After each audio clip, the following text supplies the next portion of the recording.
Hello, welcome to my channel. My name is Lydia. I am bringing something different today. I guess it was just for fun, and you'll likely see these pop up in my future videos here and there. I don't want to have to repeat myself, and I don't really think I need to tell everybody to like and subscribe and, push the little notification bell so that way they get notified when I do uploads or whatever. So you'll likely just see these placed in my videos here and there. I hope you enjoy it. I worked really hard on them.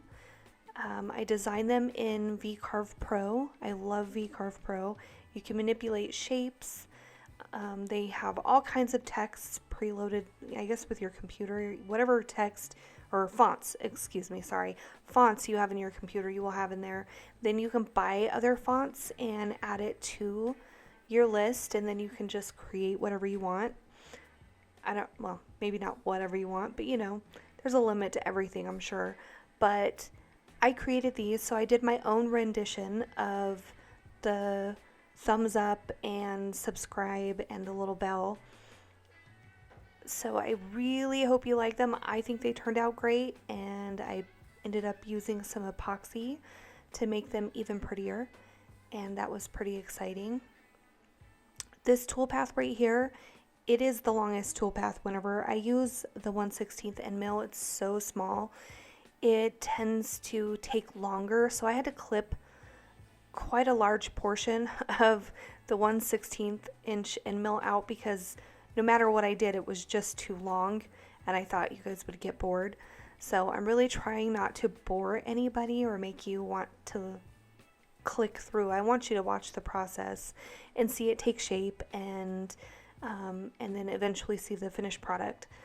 So I took little clips of that out. The 30-degree V-bit, that's where it just cleans it up real nice. It just makes it look so pretty, and I love it so much. I could have chosen a 60-degree, but I went with the 30 instead. I prefer the 60-degree V-bit, but it's okay because the 30-degree kind of makes it more of a sharper, kind of stands up a little more, and I like that. This cutout is really cool. This is one of my favorite parts, but most nervous part for me. So in the next one, whenever you see the subscribe one, there's this little center area where the little blue, I can't think of what it's called right now. Anyways, dust comes through the bottom of it, and that's when you know that it went all the way through, and it's one of my favorite parts. I don't know why, but it makes me so happy. So here I am just vacuuming it out, getting rid of all that dust. There's still dust. I have to vacuum again in between everything, I swear. But I really enjoy this whole process. It's a lot of fun. If you really enjoy these kind of things and you're really looking for something, I think you should definitely look into the Longmill by Siencilabs because it is amazing, and it is not super expensive. It's expensive, but it's not as expensive as they can be, and I really like it.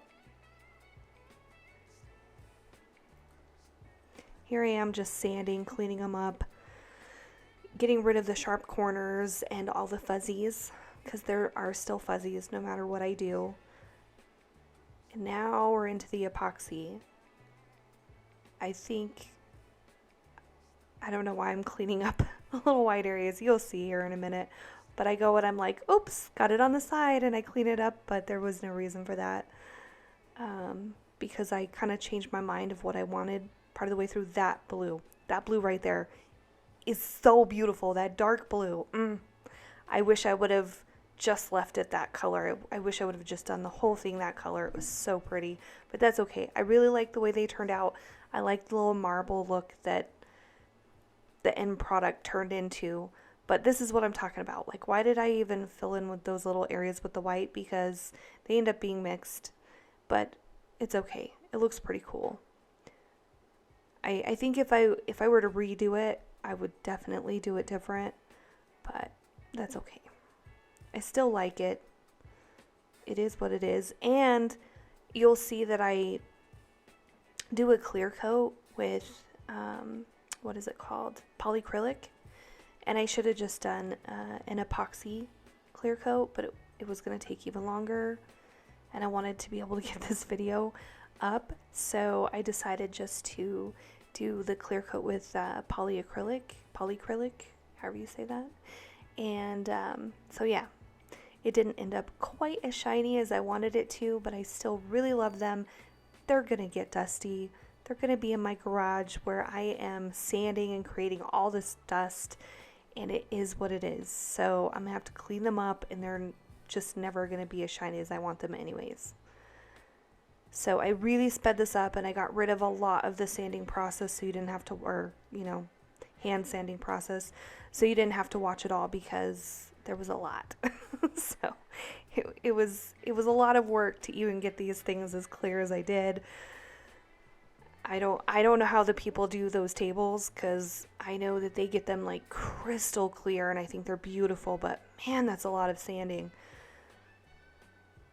See, here's that polycrylic. I'm just kind of going through and painting it on. It doesn't end up being quite as shiny. And well, part of it too is that I think that's a satin polycrylic, so it's not even a glossy one. But that's okay. Here's the final product. I think it turned out so good. There were some bubbles this time that I couldn't make go away. I don't know if you can see that one right there, but it's there. But that's okay. It'll be fine. There's a couple of them in there. This one didn't really have anything to worry about, so maybe it just had a lot less space than these two. But I think they turned out so good. Here in my future posts, once things calm down a little bit, my husband and I plan on making a smaller table for the CNC machine, for the Longmill, because it's just too big. I mean, there's so much space that we could use for, walking space out front. Just being honest, we have a 2-car garage. That's what we work out of, and it's not enough room to have this big old table in there. So we're gonna try to build one that's smaller and make more room for ourselves. So if you're interested in that, you might wanna like and subscribe and ring the bell, all those things. Anyways, I hope you have a wonderful day, and I hope you enjoyed the video. I tried to speed it up and make it really fast, so that way you didn't have to sit there for too long watching me sand or, pour the stuff. So I sped everything up as fast as I could, and I hope you liked it. I hope you enjoyed it. I don't know, leave me a comment or something. Tell me what you thought. Thank you so much.